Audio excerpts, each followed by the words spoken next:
abandoned and forgotten. The dog had given up on everyone, until the moment a familiar figure appeared at his kennel. In an instant, recognition lit up his eyes, and what happened next left the entire shelter frozen in disbelief.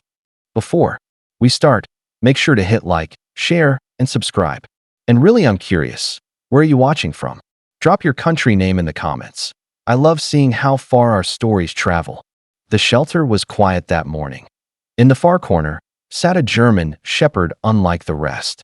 He didn't bark. He didn't move. He simply sat, his dark eyes fixed on the floor, as if the weight of the world pressed down on his broad shoulders. The others begged for love. He seemed to have given up on it. Shelter workers passed his kennel with quiet sighs. He's been like that since he came in, one whispered. Doesn't respond to anyone. His food bowl remained untouched more often than not, and the only sign of life was the slow, steady rise and fall of his chest. To most visitors, he was invisible, just another forgotten dog in a sea of need. But today, something was about to change. The shelter's front door creaked open, letting in a rush of cool air and the muffled hum of the outside world. A man stepped inside, his boots clicking softly against the linoleum floor. He scanned the rows of kennels with a quiet, deliberate gaze, his hands tucked deep into the pockets of his worn jacket. Most dogs erupted into a frenzy, paws slamming against metal, tails wagging furiously, voices raised in desperate pleas for attention. But the man's eyes moved past them all, lingering only briefly before continuing down the hallway. When he reached the far corner, he stopped.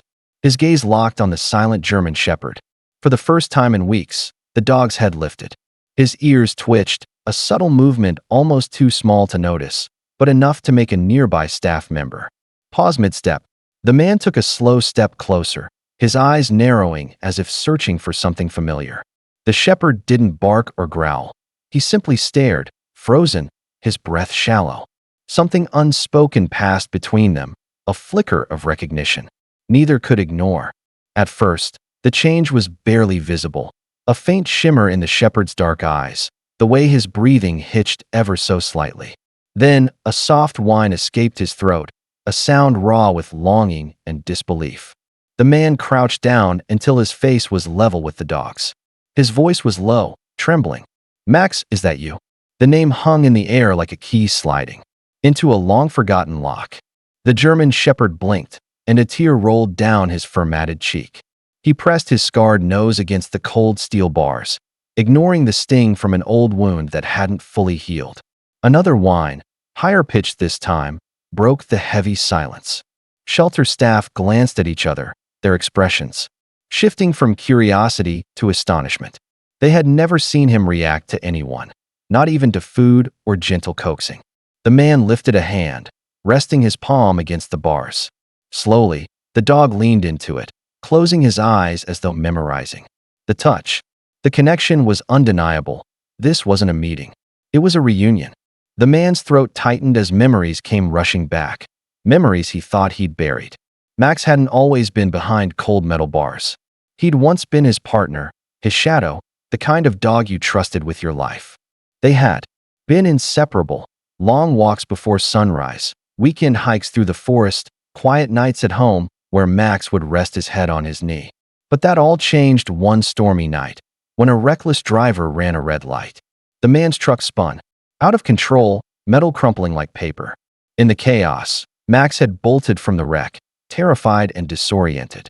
For weeks, he searched, posting flyers, calling shelters, following every lead. But each time, the trail went cold. Friends told him to let go, to accept the loss. He couldn't.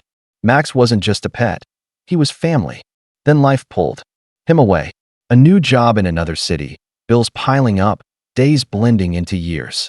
But the guilt never faded. Every time he passed a stray on the street, his heart ached with the same unanswered question. Where are you, buddy? And now, impossibly, here he was, thin, wounded, but alive. A shelter worker stepped forward, her voice soft but cautious. He's been through a lot. Came in with injuries, some from abuse, some from neglect. We've been treating him, but he's still healing, inside and out. The man's jaw tightened. He crouched again, meeting Max's gaze through the bars. I don't care what it takes. He's coming home with me. The staff exchanged uneasy looks.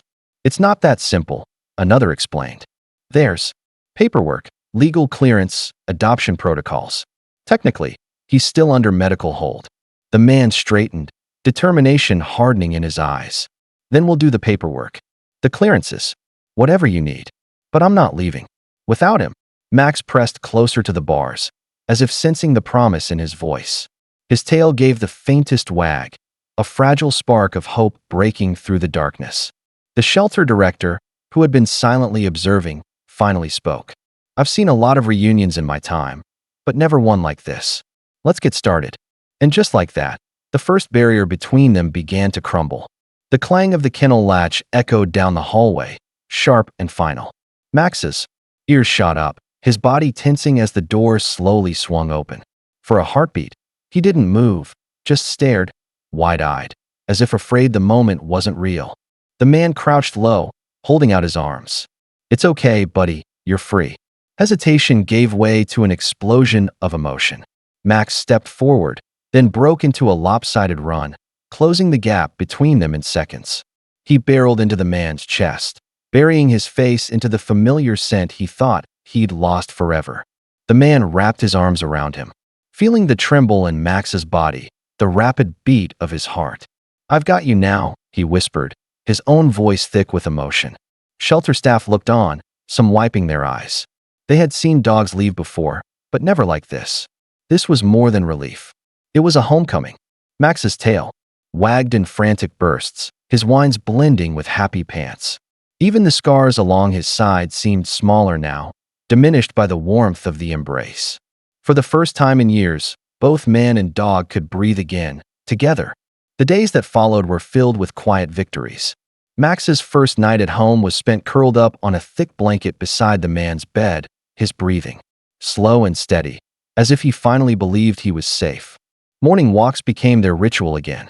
At first, Max moved cautiously, every loud noise making him flinch. But with each passing day, his stride grew more confident, his tail lifting a little higher. Trips to the vet brought good news.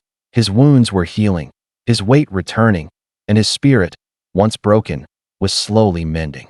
In the evenings, they sat together on the porch, watching the sun dip below the horizon. Max would rest his head on the man's knee, eyes half closed in contentment. The man would run his hand through Max's fur, silently promising that no harm would ever come to him again. For Max, the world was no longer a place of fear.